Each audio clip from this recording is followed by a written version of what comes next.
It's gonna be a good one. It's gonna be a good one.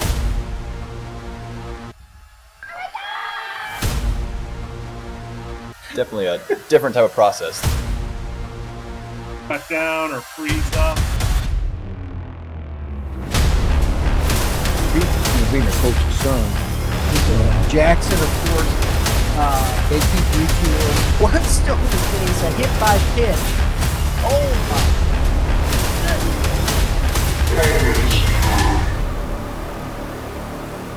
Welcome, everybody, to the Hitting Zone podcast. This is where we take tough subjects, we crush them. And if you like what we are doing, you need to follow me. Make sure you're following me on the Hitting Zone socials. We have Facebook, TikTok, and Instagram. Please do not forget Youth Baseball Midwest. I wouldn't be able to do this without them. We're on YouTube. We're on the socials, Instagram and Facebook. More importantly, that YouTube side, I need you to go there and make sure you're subscribed. I know that's where you're watching it. But if you're watching it from clicking on one of the socials that we share, make sure you go up and hit subscribe, hit the dinger so you can get the notifications of podcasts like mine. We have other hosts that are fantastic, so make sure that you're going out and hitting that notifications. Game 7 Baseball, support of Youth Baseball Midwest and the Hitting Zone podcast. You need to check out their schedule. We have it posted for the 2026 season, and make sure that you can take advantage of those discounts. I'm not exactly sure what they are because I haven't looked at mine yet, but I know that they're significant. If you book them right now, make sure you reach out to Dave and get those discounts going for your 2026 season. Plus, your parents are going to love you if you get that done earlier. Prime Sports Midwest, 3 locations: Fenton, Chesterfield, and St. Peter's. I visit the St. Peter's one often. There's the new bats should be coming out anytime soon. I believe they have a demo coming up at their Fenton location, so make sure you go to Prime Sports Midwest. The 15th of November, they're having that. So make sure that you go to their socials and check that out. And don't forget, we have the Youth Baseball Midwest YBM Club coming 2026, members, perks, and a lot of exclusive opportunities through the YBM Club. We are participating in it from the Hitting Zone, so make sure that you go do that. We got a nice little deal in there for you. So make sure that you see that coming 2026 for everybody. All right, Cody Massey, appreciate you jumping on. I'm excited about bringing you back on. It's been a little bit. You've got some new things going over there at Buzzin Baseball. You've got some new coaches. Well, I shouldn't say new. They're to anybody that may be tuning in that's been here before. It was just you, and now you've got some other coaches. So kind of reintroduce yourself to our fans, and then anybody that you got new over there that you might want to talk about. Yeah, man. It's been a lot of fun. I think I was on. It's been a little bit, but I've been on here and enjoyed watching all your stuff and following along. But yeah, Cody Massey with Buzzin Baseball. So I have a facility over here in the Metro East out of St. Jacob, Illinois. Started out just me, and yeah, we have 11 staff members now. So trainers from pitching to strength conditioning to defense, infield, catching, hitting, just all that stuff. And yeah, we're trying to build relationships the right way through baseball and continuing to grow and doing so. And it's been a lot of fun. I love the part about building relationships. I've had a lot of skin in this game, so I've had some roller coasters, and I know that you've been a part of an organization. You helped their baseball program, and then you kind of led in from instruction, kind of doing your own thing, getting out of the team setting.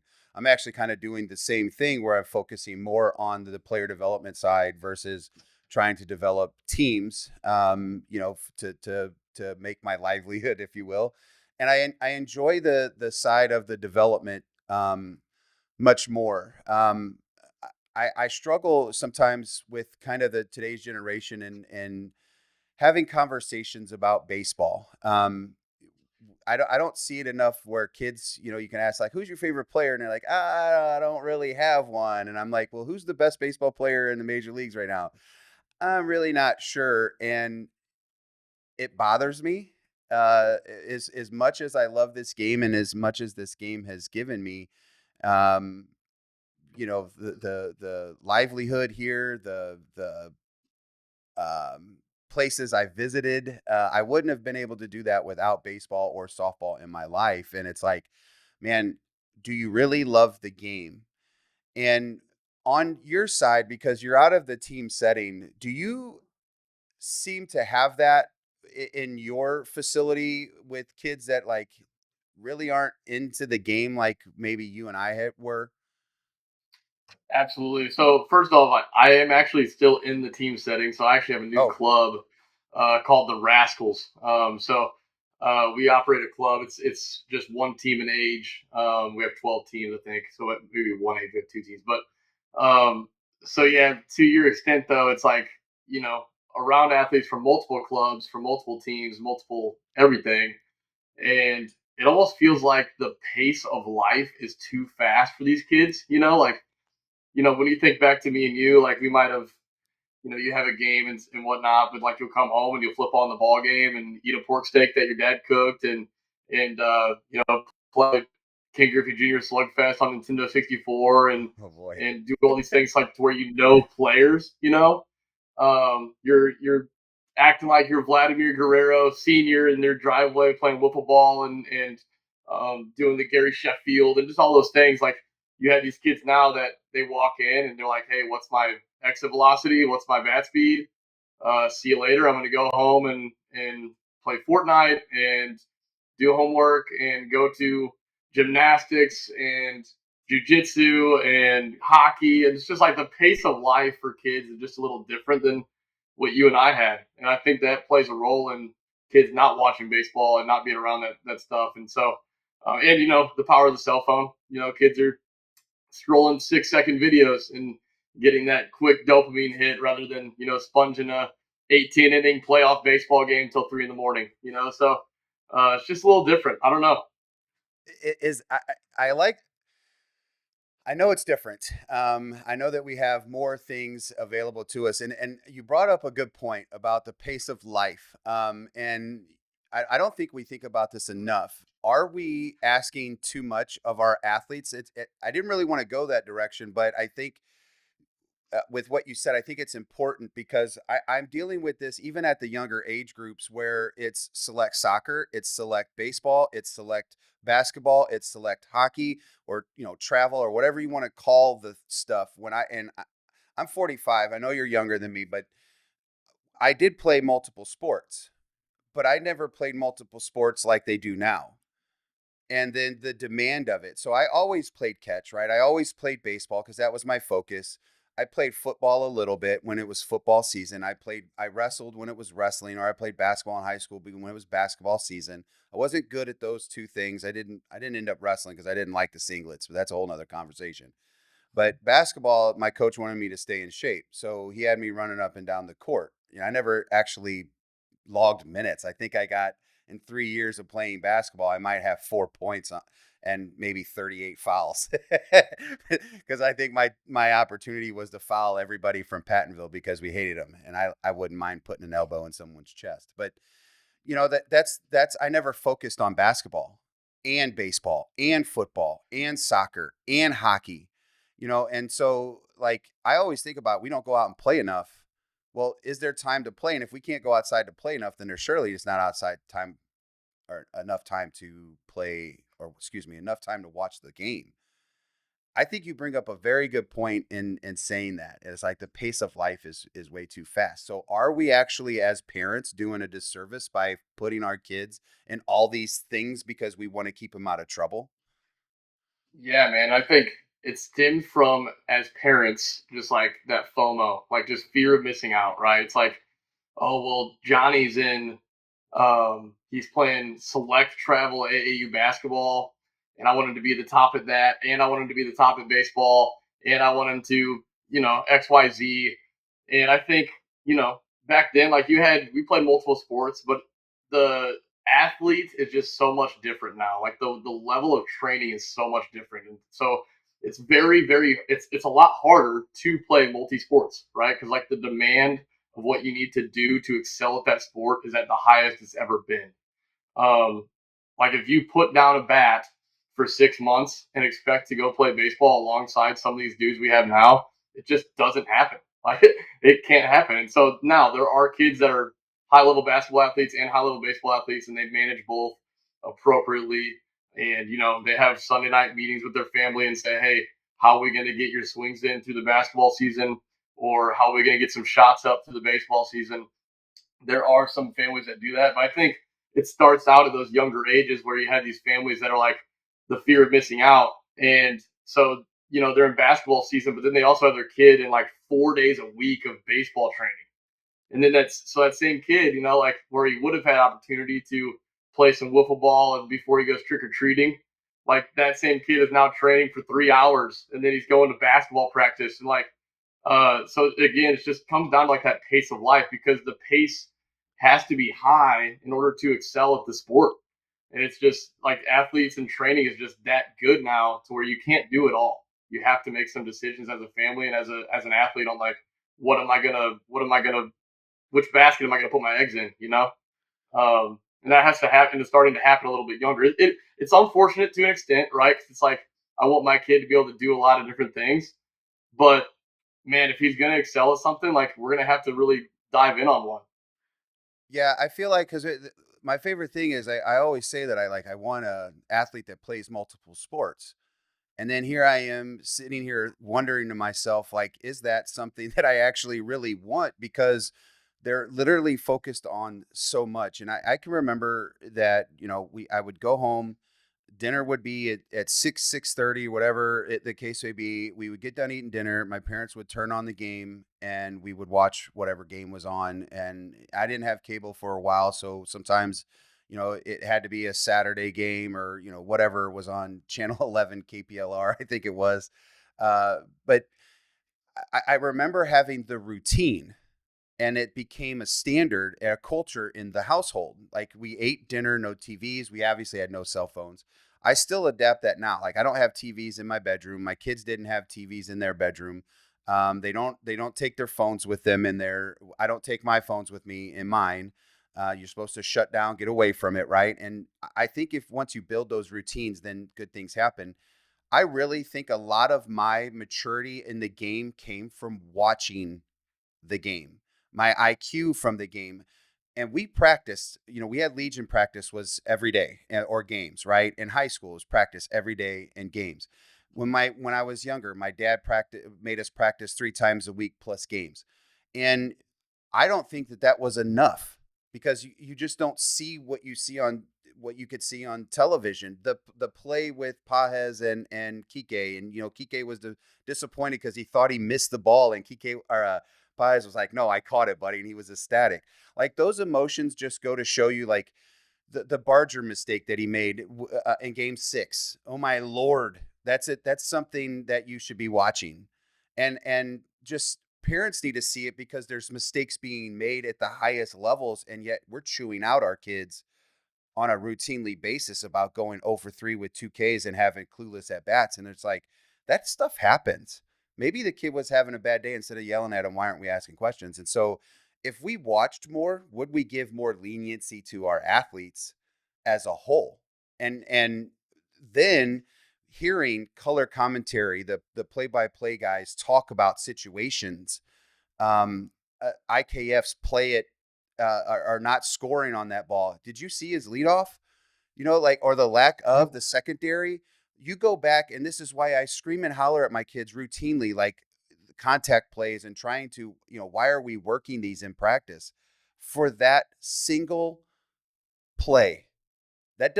Nobody cares about that in the regular season. Nobody even questions it. Nobody even goes back and looks at it. It's under a microscope. Of course you see it. That's a game changer. You got to take out Bo Pichette to put him in. That's his job, is to score that run. You know what I mean?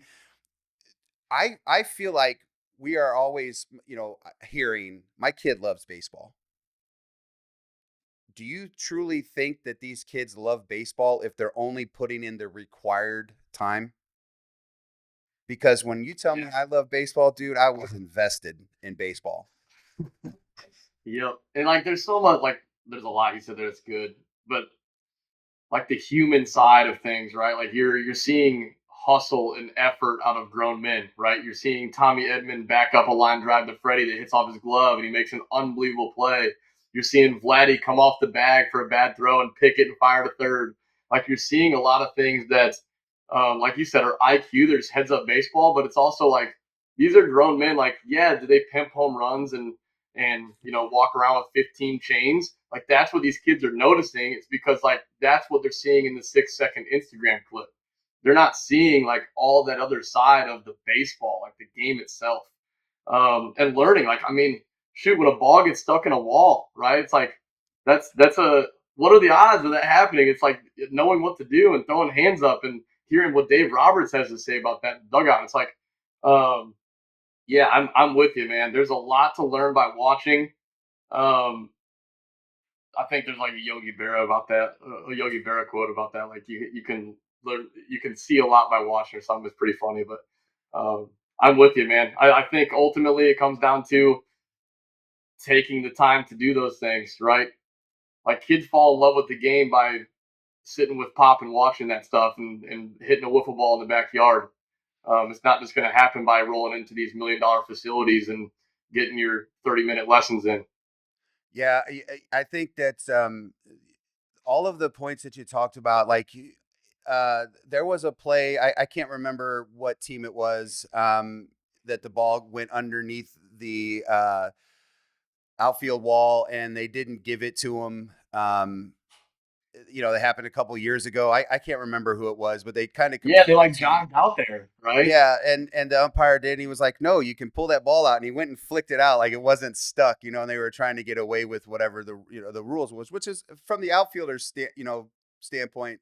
I thought that was high IQ thing, trying to take a risk because of the known situation. But these like again, how often does that happen? That's the first time I've seen that particular ball happen ever. And what are the odds that, MLB Network went out there and tried to do it 38 times to try to prove it, the angle, the velocity to get it stuck? Like, oh my Lord. And I think just like when I look at like baseball and I look at our athletes, I feel like they truly do not love the game and they're really just participants in it. Like you said earlier, the bat speed stuff, the exit speed, the exit velos, what's my overhand velocity, what's my vertical jump, like that's all they care about. But great, your vertical jump's 30 inches, but what makes you think that you're going to go to Tennessee and actually play games there? You're an athlete, so you're going to get naturally recruited, but what's the difference? And I think IQ plays at varsity levels in high school, then they obviously translate into college baseball and beyond. But, our goal is primarily high school baseball to get them there. After that, it's up to them. What separates the athletes? Because everybody's skilled at the varsity level that makes the team. Everybody's skilled. Everybody in college is skilled. Everybody in professional baseball is skilled. What separates is that stuff between the ears. How do you get that if you're just participating in sports? How else do you get IQ? So can you just practice and develop IQ? Is that enough? Just practicing? No, no, and we have more athletes than ball players right now.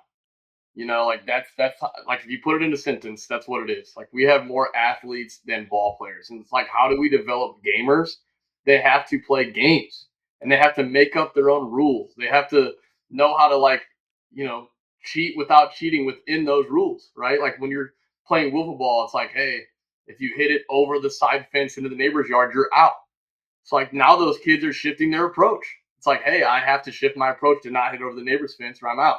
Or, just all those silly things like we used to do. Like we're playing pickle, right? We're learning on the fly and on our own terms with no coaches screaming at us about what arm slot to throw in. We're naturally creating good movements. We're self-organizing. We're creating our own patterns. And I think I train that, right? Like that's how we train. It was funny, last week I had a youth team in there and it was their first day and we did their assessments. So you would get them on blast motion, we get them on tech, we get them on film. And before they left, I set one of my junior hacks to throw a foam ball halfway. So like it would spike into the ground and bounce up into the zone. And like these are like 9-year-olds. And the coach was like, what the heck are we doing? And I'm like, hey, I just want to see if these dudes can self-organize and like try to problem solve and hit this pitch. Are they ever going to have to play cricket in a game? No. But like, can they be a natural athletic dog and you not tell them 15 times to squish the bug and then get their elbow up? Like, can they just naturally figure this out?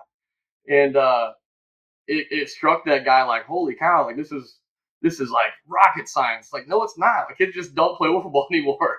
So like they need to figure that out. We're playing wiffle ball on a windy day. It's interesting. The game gets interesting and helps them learn on the fly, man. Helps them to become gamers. So yeah, we figure out ways to train it indoors. Nothing beats the backyard though. Nothing beats the backyard when it comes to making a gamer. That's you keep bringing up wiffle ball, and I cannot stress enough how fun wiffle ball was. And then to learn to pitch it, right? To learn to throw it, to learn to hit it. And then you migrate into things like bottle caps and hitting beans, and then playing fuzzball and different things like this. I get asked often, uh, and I know that it's very like in the moment kind of thing. We always like to say, if I had this stuff, like today's, the things that we have today, I would have been this much better.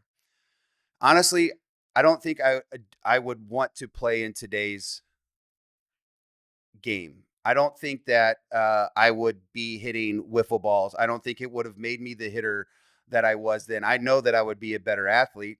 I know that I would be probably stronger than I was then, and I was pretty strong, and I was a pretty good big athlete then. But the reason I was that was because you talked about self-organizing. I say this all the time about playing outside. My neighbor used to have a fence that was about a half fence because the house behind us had a regular sized fence, but from his yard to the next yard, it was maybe 3 feet in the air. That neighbor, we would hit wiffle balls into it all the time, but the goal was never to jump over the fence without touching the fence, or typically climbing up the fence and Yeah. jumping over.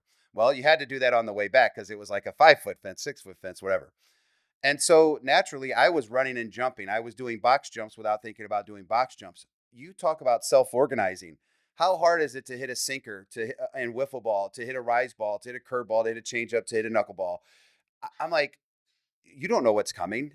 You had to start watching where he threw the ball from because there's only one way to make the ball lift. You can't throw it from up here necessarily and do it. And so, you tried to hide the way you threw the ball so that people didn't pick up what pitch you were throwing and being prepared for. And I love that you keep bringing up self-organizing. It's so very hard because it's so detail oriented because we've gone through a decade of mechanics.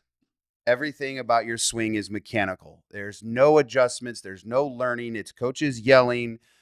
And you talk about ball players. Coach Schneider said that from the Blue Jays. He said, we have a team full of ball players in the World Series. And it strikes me because you don't become a ball player by being a robot. And we teach this, right? We're teaching kids how to be hitters and making adjustments and things like that. The stuff that the Japanese do when they hit and the goofy drills that all of the Americans make fun of when the Japanese and the Dominicans are all doing these goofy drills that we think are corny because we have all of these great facilities. I'm like, man, take one opportunity to hit off of 2 trampolines or what you were doing in the bounce drill, but coming from a machine where it's going to hit and it could change up or it could have top spin on you and speed up on you. Like, how do you adjust? And literally the kids love that because they don't know any different necessarily. They are self-organized. Makes it a game. How do we get and this is the goal. It's like, how do we get back to this? So hopefully somebody's watching this and going, I need to get my kid more wiffle ball. We need to get out in the cul-de-sac because that's all we have anymore. We don't have land. So get out in the cul-de-sac and get and have a little fun. How can we get back to that? Is it just that's a tough question. That probably is a whole nother conversation. Not really where I wanted to direct our conversation here, but I think we've missed on the past 10 years. Agree. And it's all about, like, again, this is a game, right? So when you have these young kids, like, how can you gamify teaching good movement to where you're growing athletes, but they're competing as they're growing and self-organizing. And there's, we're starting to get more creative with that. Like I give the machine example, but even like into med ball throws and things, right? Like put a radar gun on that med ball throw, you'll see guys move a little differently. You'll see them kind of naturally like, oh, okay, I'm gonna run and chuck this thing, like how God made my body to work, right? And every kid's different in that. Instead of, hey, we're gonna go leg up, foot down, turn, right? It's like every kid's different, man. You have scissor kick guys, you have back hip guys, you have pivot guys. And so seeing them in their natural habitat, which is, the game, which is wiffle ball, which is all those things, you can help develop that athlete based on how they naturally move to, be the best of themselves. Like Hunter Pence, pretty unique cat, right? We're not out teaching Hunter Pence, but the dude played in the big leagues a long time, right? And he found out what works for him. And his socks I might not agree with, but he he could go up there and compete, man. He is a gamer. And those guys that are gamers can play the game a long time. So It reminds me of Rojas. He's a gamer, right? Like you've asked him to play third base, shortstop, second base. You move Tommy Edman to center field. He comes in the game 6 and 7 and has some ridiculous plays on defense. And it's like, how can a guy like that have 300 and something, at bats through the year and whatever, and all of a sudden not play for a couple weeks, and then comes out and hits 7 home runs in regular season, has one of the bigger home runs in the postseason, makes a great defensive play. It's like that. If you're not prepared for doing what you did, the backyard stuff, the amount of opportunities of probably watching the game and the history of the game, I don't think you have that. And I go back to, things that you said earlier with the short clips that we see on Instagram, Facebook, TikTok, things like that, I think they're great.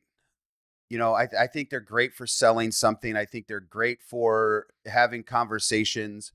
But as coaches, I was called an internet coach a couple of weeks ago, which, by the way, I think is awesome because I've been posting a lot on social media. And you know what? My goal is literally to talk about certain situations and trying to get people to watch that 10, 15-second clip on the situation because they're not doing it enough on the game.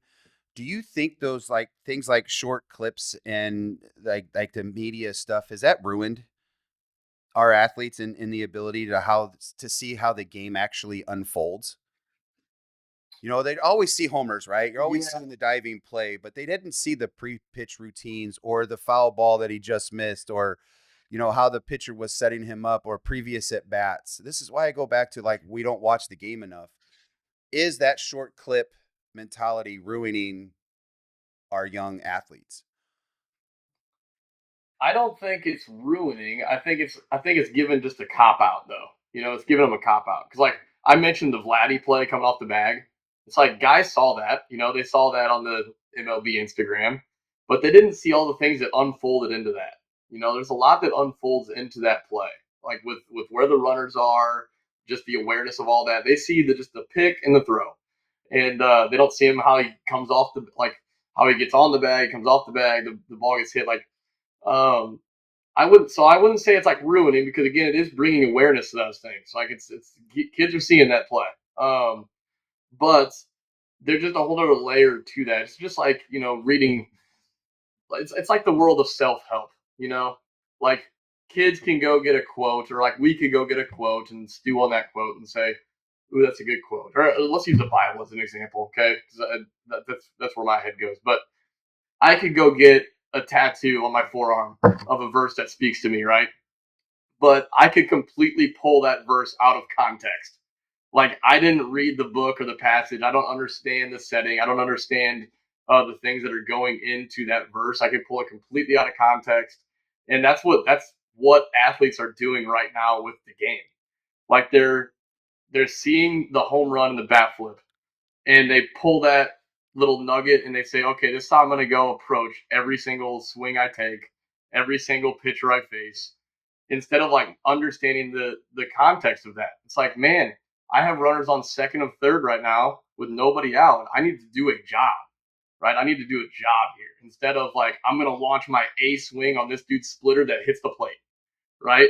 Um, so that's where I feel like the little short clips are they have a negative side because it's allowing these athletes to pull a lot of things out of context instead of seeing the big picture of the game itself.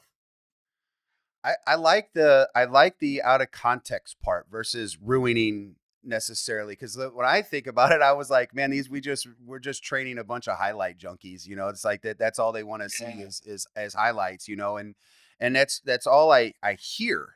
Like I'm in there, that's the only things I can hear. It's like, I'm not a big oven mitt guy, and it's like we don't want to wear oven mitts. I don't want the eye black with all the different patterns and stuff like that. And somebody asked me, he's like, Coach, why can't we do that? And I was like, you haven't earned it. You haven't earned that level. You haven't earned that IQ. You still do things that are just so far beyond the game. Like, it just bothers me that like you're not paying attention. You don't know what to do next. Tommy Edman doesn't make that play behind Freddie Freeman if he's not expecting something like that to happen. Because you never know, right? So he's going there because he's moving, because that's how he was trained. That's what he saw when he watched the game. Everybody is moving towards a play, and it's just exceptional, right? Like you look at it, and he'll probably tell you, like, as great as we thought that was, that's probably routine, because he expected something like that to happen. Imagine if he didn't, was half doing it. Halfway going about his effort, and just come up and like double pumped, or wasn't ready to come up and fire, like, and then the shortstop yelling or somebody else yelling for him what to do. It's just like, it's the game. It's so awesome. And I think like, are our parents and athletes, like, are they treating watching the game like this is some sort of wasted time? Like, because you talked about it earlier, like the pace of life. So is the game the last thing that's on their mind because it's a waste of their day because they need to do something else? That's a good question. Could be. I mean, like a lot of these families, like they feel like that could be time they could be pursuing something else. Like they could be, um, whatever, getting more lessons or making more money or working or all these other things. Like families in general just don't slow down right now. That's just what I feel. Like everybody's just running so hard, man, and it's like it's not a good place to be. It's not healthy. It's not healthy at all. And I go to the faith side a lot because that's where I spend my life. But it's like in the Bible, like on the seventh day, God rested, man, and like nobody's doing that. People, families that go to church, like, and I get it. There's a lot of ball games that are played on Sundays, right? But that's only 7 weeks out of the year for our high school guys. But then they'll use that as their excuse on why they're not at church the rest of the year. It's like, man, like we understand you have games on Sundays instead whatever in July, but like, why are you not in the pew in November? Like, but that's just where families are with the pace, man. Nobody's slowing down to sit down and have some peanuts on the couch to watch a ball game. Just that's where everybody's at. Is and I'll go back to just to say, like, how important could it be for our athletes to get over a hump? And it could be as simple as an announcer saying, look at the size of this guy. He's undersized. We'll use Billy Wagner or Tim Lincecum for some, whatever. Trey Savage. Look at him. It's unorthodox the way that he pitches and moves and the things that he does. He's got a slider that goes this way, a slider that goes this way, and a slider that goes that way. That's insane, right? Like, how did he develop that? He didn't develop that by going to pitching mechanics and someone telling him to throw the ball that way. He did that on his own because he was outside, playing the game. And I bet you if you have a conversation with him about the game, he can talk a little bit about the history.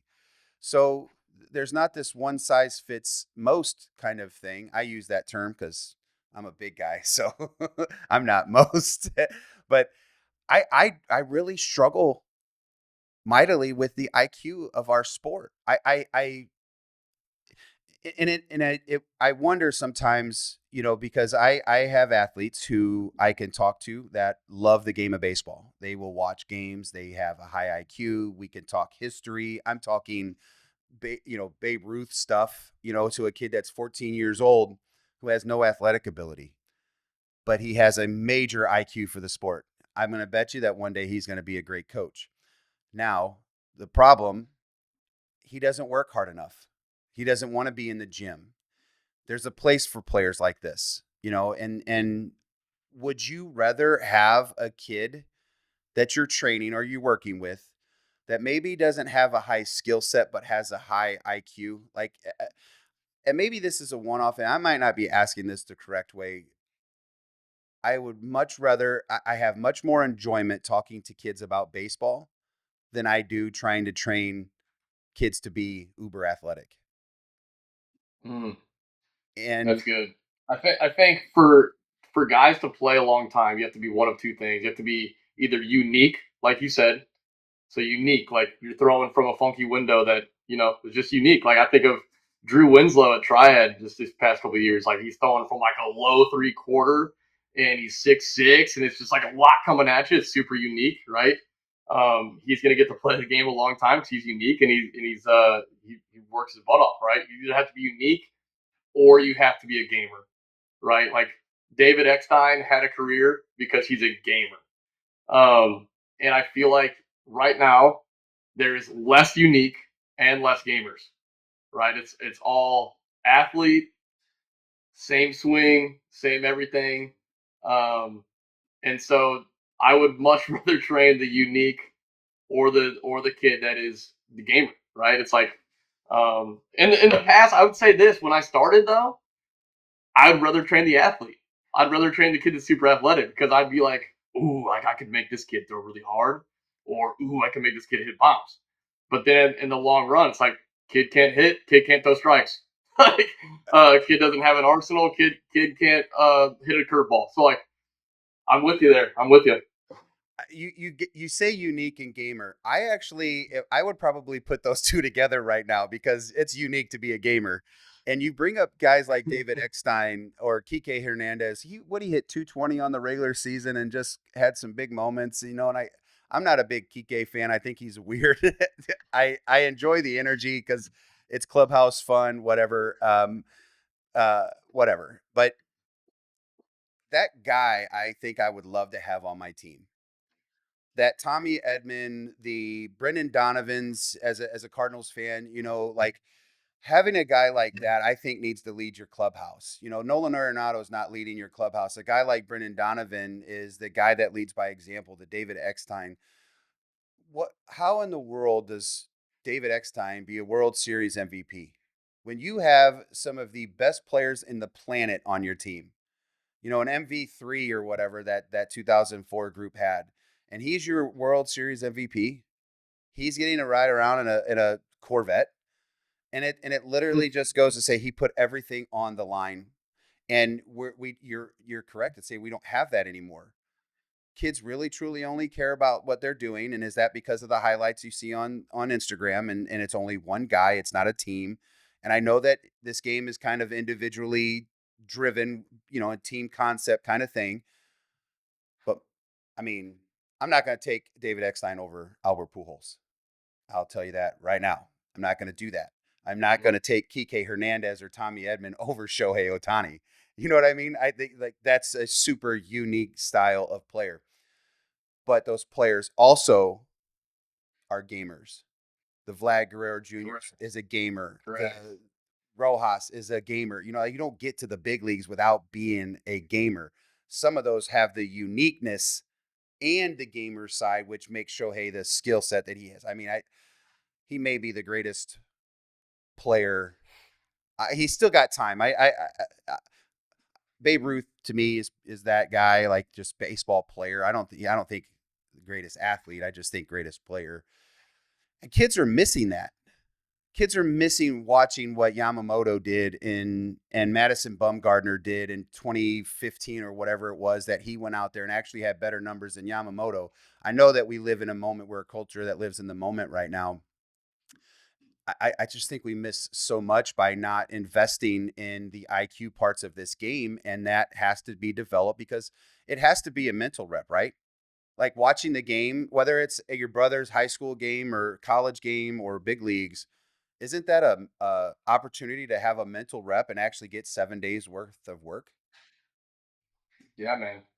And like with all this stuff that we're talking about, like we have to look in the mirror, right? Because like a lot of that stuff falls on us, right? It's like we're trying to get these athletes in for a couple hours a night and develop them as fast as we can in those moments and teach them a lot of around movement and around approach and those things in just a short window. Um, so we need to look in the mirror of like how can we create more gamers? How can we assign them homework to go like study up on things, right? Like how can we um how can we encourage them to do those things we're talking about? It's because at the end of the day it's like we could go tell kids to play with the ball, but like there's just such a deeper layer to that. And um I mean for me, like I don't know where you were at in your relationship with your dad, but it's like that's how I became a gamer, man. Just playing with dad, like playing with my brothers, like playing with my neighbors, and being around those relationships that you're just learning a ton from those other people. Um, all the stuff that I know is stolen, from coaches I played for, or relationships I've had, and or things I'm searching online or whatever. It's you have to be willing to go and you have to love the game enough to be willing to go do those things that aren't as sexy, aren't as fun, and we need to be the ones that are leading the charge on that, in my opinion. That also makes you pretty vulnerable too. Like when you talk about playing with your dad or your like in my case, my mom taught me how to hit. My dad was a hockey guy, football guy, roughneck. He never let me win. So if I wanted to beat my dad, then I had to find a way to try to outwork my dad or something or out hustle him. And it got to a point finally I was able to, but I had to be 14 years old. I never challenged him to a fight. I can tell you that. I would never do that anyways. But at the end of the day, like when I think about being a youngster, I had my caddy corner neighbor was my same age. He had two older brothers. Him and I worked our tails off so that we could beat them. And that was in everything. I'm talking if we had to punch each other in the face, like if we had to beat them in football, hockey, basketball, tennis, like we did it all. And me and Tim, which is his son, actually went over to SLU. He pitched at Howell and then played football at Howell. Uh, we would do whatever we could to beat the neighborhood. We would go play fuzzball with guys 10 years older than us. And if we wanted to be picked somewhere in the top couple because we didn't want to be embarrassed by being picked last, Yeah. we had to do something different. So competition bred that gamer side. If you had to dive, the things that you would do on rocks, on the pavement, oh my Lord, how many bumps and bruises did we have? Is that actually maybe more important, finding out who you are as a kid, than even watching the game? I mean, I know that's kind of detoured from what we started, but I think absolutely. I think absolutely. Yep. That's it right there. And again, we have so many opportunities that we give out that I think parents feel like they're gonna miss out if they don't do those opportunities. And I think that should be secondary to what you're talking about. I think the stuff you're talking about needs to be their primary, especially in those younger, man, like the 8 through 13s. Like they need to be experiencing that. Like that was my first fight, man, playing street hockey. I busted a kid's head open. He had to go get stitches in his head. He was my best friend. It's just like, man, we're just competing and like things got out of hand quick, right? And like we learn more in those moments than we do going into places like mine. I, And I there's a time and a place for what we do, but I think that needs to become secondary to just letting those kids experience that stuff. being kids, right? And so you said it earlier about it's up to us, right? It's our generation, and I think that we are responsible for what these kids are going through. And we can also help them recover, I think, in a way, especially if we're influencing, new parents at 25 years old. Like, what can we do to help influence them, or the 35-year-old that's got a 10U kid, things like that. I think the we've gotten away from one, I think, a little bit of masculinity. I think that's trying to be taken away from us, and boys being boys, it's like we can't go outside and have a little bit of shoving match or get into each other a little bit. And I'm not saying that this is okay. I'm not saying that we can't talk through things, but sometimes we have feelings and emotions, and you find out who you are by being put in situations that are super uncomfortable. Maybe some of it's unhealthy. I know that we're scared of a lot of things out there because of where we're at as a community, generations. There's a lot more danger. But I think about, like, the kids that I let my kids play with. I pretty much understood their families, and I'm like, hey, if they're out there getting rowdy, let them figure it out. I let my dog figure it out with my other dogs. They get in a fight.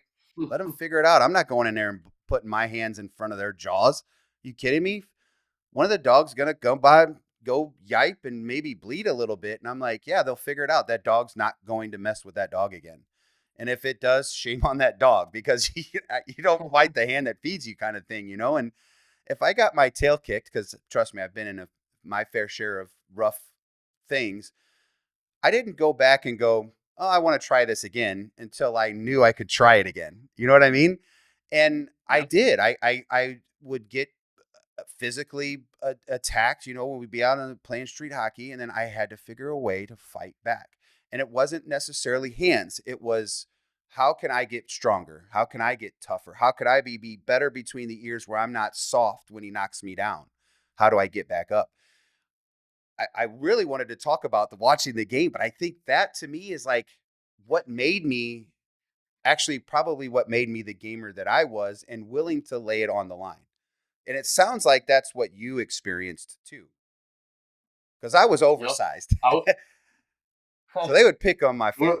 we need to bring, I mean, with the athleticism we have now in 2025, how can we bring the 80s and 90 kid mind into those athletes? Like, that's like the pursuit we need to be thinking about. And I think if we can do that, the game's in a better spot, kids and families are healthier.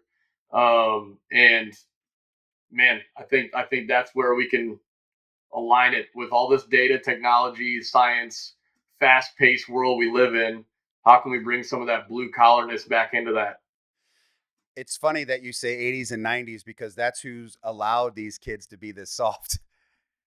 It's crazy. Is that generation. And if you were like, oh, I love the 90s, it was I'm like, wait a minute. We are responsible for the opportunity to bring this back. So if you want that grit and that toughness, we're saying that 80s and 90s because that's what we've experienced. I did, for sure. And I'm like, dude, I'm all about bringing back a guy like Will Clark. I'm all about bringing back hard slides. I'm all about hitting a guy in the ribs because they did something down by 10 and bat flipped. I'm okay with that stuff.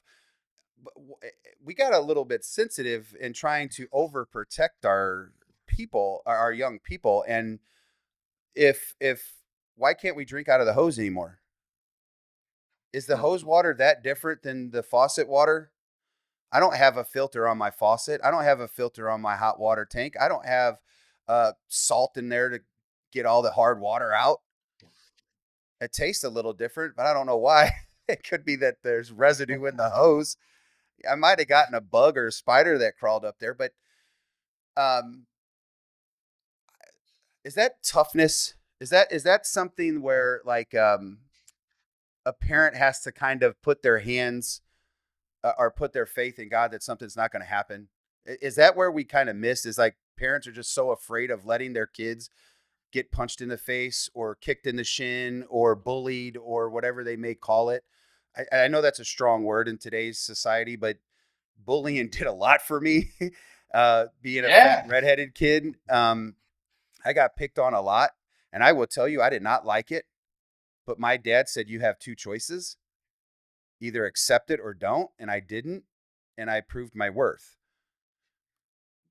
do we need to just allow it to step back a little bit and not be so overprotective? Let the coach yell at your kid. Let your hitting coach get into your athlete. Don't be afraid to yell at your kid when they're didn't do their homework or didn't do something. Don't be afraid to ground them. Don't be afraid to take their phone away. I don't think none of that stuff happens anymore because they're afraid of, well, I'm gonna go tell DFS or I'm gonna go tell my social worker or counselor. And I'm like, man, you're expensive. Go tell them and take you away from me. See what happens. And realistically, if you want to threaten me with, I'll call the DFS, go live in somebody's shoes that has gone through that process and been fostered. I could tell you right now that they would tell you not to do that. And that's the threat. Like, kids are threatening parents. That's ridiculous to me. I know this conversation's gone way, way, way left or right or wherever you want to call it from watching TV. We are not tough enough. And I will tell you that the greatest thing for me as a parent is that any household my kids go into, they love my kids in that household. They clean after themselves. They open their door for their mom. They protect my son protects the mom. He does not let his daughter or his sister or his mom walk on the outside of a walk path, or walk path, the thing that we call a sidewalk. They walk closer to the cars versus the middle of the road. Like, these are things that my grandpa taught my dad, that my dad taught me. The women in my life are to be protected. That's the greatest feeling in the world, to say that your kids are great. I don't have the best athletes, dude. My oldest daughter she played college softball at Upsall, spent time at #1 in the country, Hall of Fame group. I love that piece. I love more than anything that she saved somebody's life on a float trip not too long ago because she was aware and was willing to go into a deep end, into trees. This is no joke. This happened this year in August. She jumped in fearless to save a woman who flipped her kayak and got tangled in some branches. The rest of the group couldn't get her out. She ran as fast as she could. It just gives me a little bit of goosebumps just now. But like, that's the kind of kid I'm happy to raise. How many other kids would do that? They would get their cell phone out and record that crap. That to me, I love. When you think of all those attributes you just talked about, how were you taught those from parents, from men, from people that are, willing to dive in with you to teach you those things as you walk through it? What we have now is a mom or dad is sitting off to the side, scrolling their Facebook while their kids at practice and their kids are picking teams and your kid gets picked last and the mom or dad doesn't see any of that stuff happening. And the kid gets in the car and he's whining and crying about getting picked last. And then mommy or daddy sends coach an email like, hey, like, you guys are bullying my kid. And they don't want to actually step in and take the time to dive into those things with their kid and raise them up in a way that's going to produce fruit down the road. They're not involved, man. People are too busy. People are looking at screens. People are looking for the next best thing instead of, like, just, man, taking a breath, a step back and saying, hey, like, you were picked last because you were the slowest kid. Like, you were like, hey, let's toughen up and go be better at this and XYZ, or this is how you open a door for a woman. Like, nobody's taking the time to do those things, right? And again, that comes down to us, man. Like, we're influencing kids more than parents, more than teachers, as coaches. Like, we can't take that lightly. We have to look in the mirror and say, how can we instill some of these things back into our kids today? How can we influence and educate parents on this stuff? How can we as parents set an example of that? I'm preaching to myself, man. Like, I'm horrible at this too, right? It's like, I'm tired at the end of the day. I want to check sweet plays on Instagram when I get home and sit on my couch. But it's like, man, my kid's got some homework and my kid got in trouble at school today. Like, I should probably have a conversation about it and steer them in right directions. And so we all need to slow down, man. That's where we're at, 2025. Yeah, we are forced. Some of that's forced, right? Like, I mean, we with financials, we have more two-parent household working, and they're working extra jobs right now, and all the the outlets that they have. They drop their kid off and they want to get on their cell phone because they want to disconnect a little bit, and that's their way of thought, is to disconnect. Mine is going hunting. It's duck season. It's opened up, and opening morning. There's nothing like an opening morning. Opening day baseball. All those things. The anxieties, the anticipation, the letdowns. Opening morning, I get out there and I didn't sleep. I slept maybe 2 hours. Oh, I yeah. had, believe it or not, we had a wedding on Halloween, which was fantastic. This is my daughter's lifelong friend. It's our friends too, but they got married on Halloween. First Halloween over at the Abbey in Columbia, by the way. I'm not sure if you've ever gone over there. It's actually a nice little venue. I'm sure she got a great deal on a Friday night on Halloween, but it's cool because they dressed up. They did some things, and I get back. It's like midnight because it's an hour and a half away from my house, and I got to be up in like 3.5 hours. I didn't sleep. I got up, drank my energy drink. I headed out of town. We get there, and my buddy's like, "How many are we gonna harvest today?"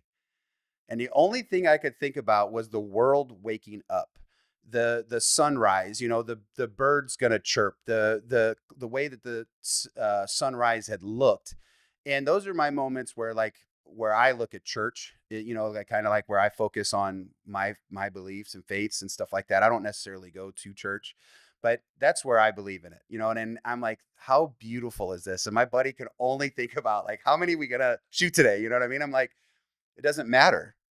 And I think I do have my own fear of missing out on things, which sometimes is the internet coach side of me, is I feel like I'm going to miss out on an opportunity to help an athlete.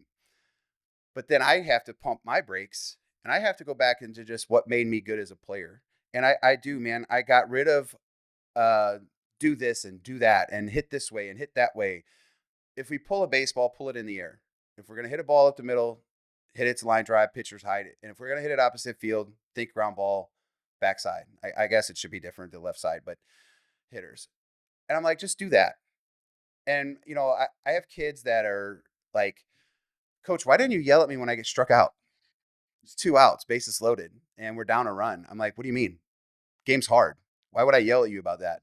"Well, because you yelled at me because I wasn't focused and I was picking dandelions and picking my nose." And I'm like, "Nah, that's the reason why. Because I needed you to focus." And what happened? The ball got past you because you weren't paying attention, because you had your back turned to the infield. Oh, by the way, that's the reason why you sat the next inning too. And, you give them these reasons. And when mom and dad ask and they say, "Oh, well, why did you get pulled out of the game?" They go, "Oh, I don't know." "No, you know. You just don't want to tell your parents because you don't want to get in trouble." I'm like, "No, you need to get in trouble." So the parent comes to me. I'm like, "Ask your kid together. Let's ask together. I'm not going to give you my reason. Let's ask together." Then the kid tells them. Now the parent's mad because they lied. So now we have this big giant circle of just chaos. And it's like, I tell my parents all the time, let me do my job. If you don't like it, you should leave. I'm going to tell you right now, I'm not worried about how many bases we can take on a 9U team because they don't know where to throw the baseball. I'm not that guy. I'm not going to keep sending my kids because it's not baseball at 9U just to score runs and wins, and that's what you want. No. I'm going to pull your kid in the middle of an inning to make an example of them at 9 years old. You have to be held accountable, and at some point they're going to figure it out. 9U kid, coach, I guess there was a coach's appreciation day. It almost made me cry in practice. I did not do it. He wrote me a note and said, "Thanks for being the best coach I've ever had." He's 9. I'm like, "Buddy, just wait." You will not give me this letter in a few years. And he gave me a gift card. Didn't have to do it. It was great. I got another message and said, "Coach, thank you for what you've done for my son and what it's done at home and in school." Because I holding the players accountable. I didn't know I was doing that.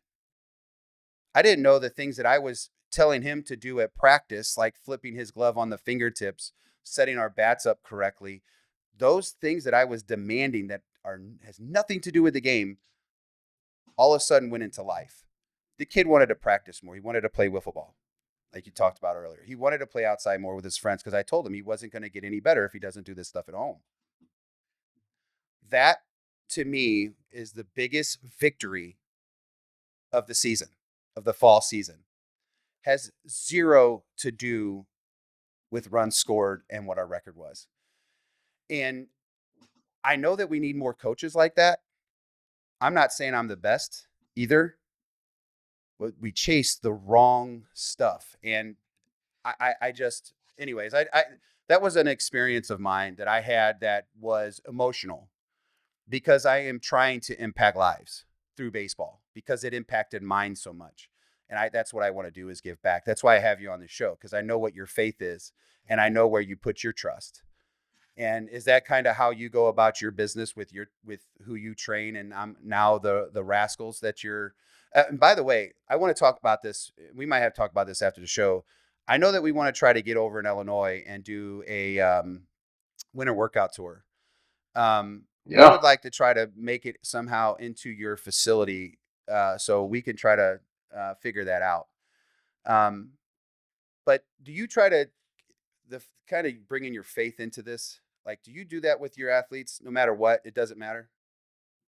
No matter what. No matter what. And back, like, we're trying to ask some questions here. So, like, we are talking about, like, why do we want athletes to watch the game more? Why do we care about their IQ? Why do we care about that stuff? Well, because, like, now they're going to understand preparedness and, like, hustle and grit and how to bounce back and how to pick up a teammate and how to be thinking ahead on things, right? It's all stuff that's going to translate to life, right? Like, I don't give a rip if a kid watches baseball to watch baseball. I don't give a rip if a kid plays baseball, right? I care about that kid, his eternity, right? And just like what you're saying with my faith, like, that's ultimately like why I'm on this earth, to glorify God. It's like I'm gonna do that through how I coach, through how I teach, through how I run a business and run a staff. Um, but baseball is such an incredible way to do that, and I'm blessed that, like, that's what I get to wake up and do every day. Right, is I get to pour into athletes with a 5-ounce ball and a stick, man, and I get to pour into people that way. I get to pour into parents. I get to help train up parents. Hey, this is your kid's going through it right now, man. Like, your kid's going through it. How can I help? When you're getting those text messages like the ones you're talking about, it's like that's what keeps you going, doesn't it? Like, it's like, wow, like that's so cool to be able to know that I'm making an impact in that young man's life and in that family's life. And so ultimately, yes, every single day I'm leading with a heart posture of that, right? It's this game is way bigger than just a game. Like, this is building relationships. This is how to walk a life that's worthy. And so it's a lot of fun. I pray every day that guys like us don't take it lightly, because as Billy Graham said, a coach makes more impact on people in 1 year than other people do in a lifetime. And so that's where we're at, man. And so we get to sit here and talk ball and wiffle ball and all the fun and go back into being 80s, 90s kids. And it's because, man, like, that's what shaped us. That shaped us into the men we are, into the dads we are. And I just want that for all these kids, man. I want them to experience where all the things that we've done. So You said early in the conversation, building relationships. That's why I'm here with YBM is a relationship that was being built over, hey, would you like to hop on a podcast, or me bugging Brian to get on the podcast? Something that he said a long time ago in one of our and why I kind of brought up the thought of watching baseball is he always likes to say the body follows the mind. And that has stuck with me since, he kind of would say that often. And I'm like, you know what? That's why we have to watch the game. That's why we have to pay attention. That's why we have to focus, is because we have to think about these things. But again, it goes the building of the relationships, man. I love that piece. It's so much bigger than the game, and you saw that with what the Toronto Blue Jays did in the World Series, wearing number 51 for the player from the Dodgers who had to go home and be with his family and miss this experience. And I can't imagine the feelings he was going through. You got 20, 30 something guys in that dugout. You got your love of your life at home. Of course, he made the right decision to go be with the love of his life. yeah, And then again, bigger than baseball. Why'd they wear number 51 in a game that they were competing against a team that's trying to beat them? Because it's so much more important.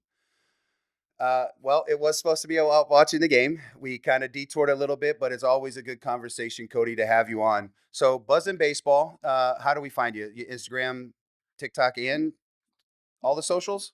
Instagram, Facebook, X, at Buzzin Baseball. Our website, buzzinbaseball.com. Yeah, man, I'd love to have you guys over and come see the place and, talk shop and whatever. It'd be a blast. Yeah, and then you have a youth teams. You said I didn't know this because I guess I missed this somewhere.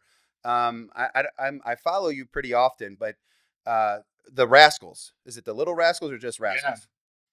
Just Rascals Baseball. You can find that on Instagram as well at Rascals Baseball or at Rascal Baseball. Facebook as well. So that's pretty new, man. We just started that this summer, and it's been a lot of fun. It's been a lot of fun. Back in the game, I know you work with the Extreme over in Collinsville. It's been a couple years since you've been with Brett over there, and then kind of starting this back up. Was there a reason behind the Rascals? Man, a lot of people just felt like they were being underserved over here and reached out about, hey, can we operate a club that gets Buzzin's training? So Buzzin's actually just a partner of Rascals, so two totally different entities there. And so had some teams that reached out, wanted to do that, and said, hey, man, if we're going to make an impact over here and influence people the right way, then what better way to do it with the dog on your hat? So. Yeah. Is that like an underdog kind of story, kind of vibe? Is that the kind of vibe of the team or Man, so actually, like our high school teams, they're gonna play on a national schedule. So they're in all the big events. They're in the ABC Invite. They're in PBR National Championships, things like that. Our youth teams play in the Swivel League over here, and a lot of local tournaments. So you'll start to see them more and more. Like you'll definitely hear about them. This fall was kind of a soft opening with these guys. So our high school guys played in a lot of Play 9 and Scout Connect events over here. Had a lot of success. And yeah, just very blue collar baseball, man. That's what we're trying to build up over here. Yeah, Cody, I appreciate it. Thanks for taking a little bit of time today. I'm gonna get you back on the show. I might take a little bit of this conversation and start to talk about some of that connection with getting back to the grit of the game. Because I think more of those players can get 10-year service out of the big leagues, right? And have the opportunity to have a retirement plan that the MLB will pay you. I know that not a lot of our kids will be able to do that, but it's kind of satire there. But Cody, I appreciate you, man.